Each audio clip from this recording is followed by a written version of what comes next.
ధాన్యం కొనుగోళ్ల విషయంలో ప్రతిపక్షాలు చేస్తున్న విమర్శలకు ధీటుగా కౌంటర్ ఇస్తున్నారు మంత్రి తుమ్మల. దీనికి సంబంధించిన బ్రేకింగ్ న్యూస్ మనం చూస్తున్నాం. ధాన్యం కొనుగోళ్లు అలాగే బోనస్ విషయంలో విపక్షాలు అనవసరంగా మాట్లాడి అబాసుపాలు కావద్దు అంటున్నారు మంత్రి తుమ్మల నాగేశ్వరరావు.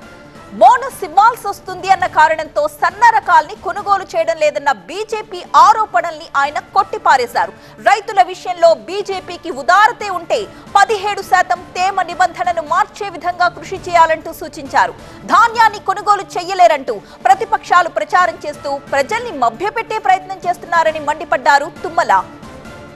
ధాన్యంపై ప్రతిపక్షాల విమర్శలకు తుమ్మలిస్తున్న కౌంటర్ ఏంటో మా కరెస్పాండెంట్ శ్రవణ్ మాటల్లో చూద్దాం.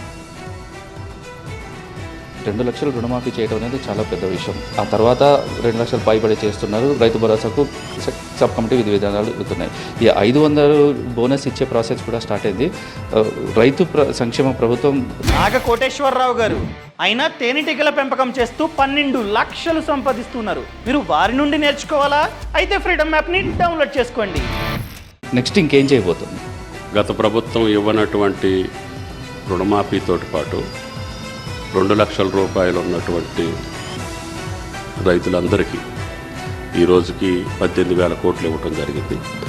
ఇంకా మిగిలినటువంటి అమౌంట్కి రేపు క్యాబినెట్లో డిసిషన్ తీసుకొని 2 లక్షల పైన ఉన్నటువంటి రైతులకు కూడా ఏ రకమైనటువంటి పద్ధతులు ఇవ్వాలనేది విధి విధానాలు నిర్ణయించబడి ఈ ఫైనాన్షియల్ ఇయర్ లోపులోనే మొత్తం 31,000 కోట్ల రూపాయల యొక్క రుణం రైతుల ఖాతాలో జమ చేయడానికి ప్రభుత్వం సిద్ధంగా ఉంది.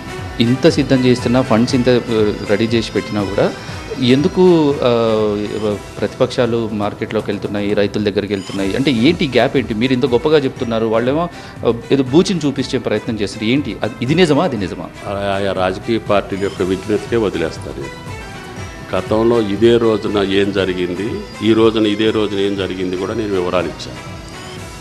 కొనుగోలు ఎంత చేశాము, పంట ఎంత పండింది, పేమెంట్ ఎంత చేశాము. ఈ రోజుకి సుమారు 12.5 లక్షల టన్నులు కొనుగోలు చేయటం జరిగింది.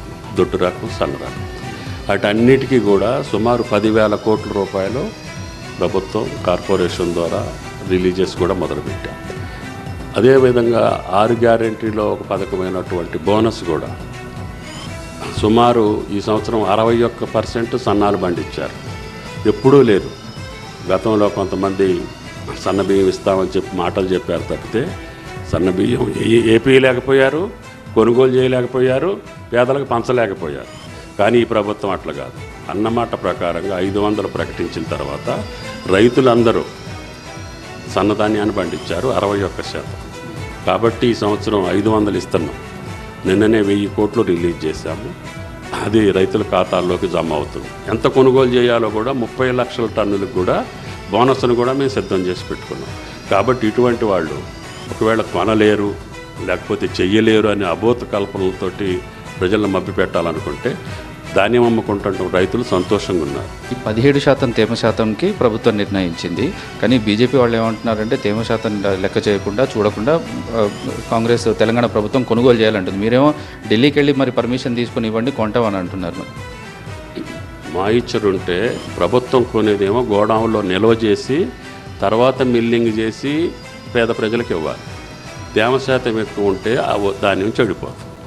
మిల్లర్లు కొనేదేమో ఇమ్మీడియట్గా పచ్చిధాన్యాన్ని కొని డ్రై చేసి బియ్యం తయారు చేసుకొని వాళ్ళు వ్యాపారం చేసుకుంటారు.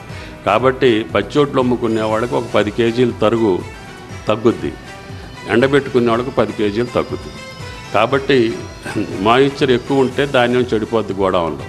అందుకనే కేంద్ర ప్రభుత్వం విధించినటువంటి నామ్స్ ప్రకారంగా తీసుకుంటేనే ఎఫ్సిఐ మళ్ళీ మా ప్రభుత్వం దగ్గర వాళ్ళు ధాన్యం తీసుకునే అవకాశం ఉంటుంది. కాబట్టి బీజేపీకి అంత ఉదారత ఉంటే ఆ మాయిశ్చర్ ధర పెంచమనండి, రేటు 30% మాయిశ్చర్ కొనండి అని వాళ్ళు ఆదేశాలు ఇస్తే వెంటనే మేము కూడా మిల్లర్ల మధ్యకు పచ్చిధాన్యం కొనేదానికి అవకాశం ఉంటుంది. కాబట్టి అనవసరమైన మాటలు మాట్లాడి, అవగాహన లేని మాటలు మాట్లాడి అబాస్పాలు కావద్దనేది ప్రతిపక్షాలకు విజ్ఞప్తి. ప్రత్యేకంగా బోనస్కి సంబంధించి కొనుగోలు చేసిన ఒక 4 నుంచి 6 రోజుల్లోపు బోనస్ రైతుల అకౌంట్లోకి వస్తుందని మంత్రి తుమ్మల చెప్తున్నారు. కెమెరా పర్సన్ సురేష్తో శ్రవణ్, TV9 హైదరాబాద్.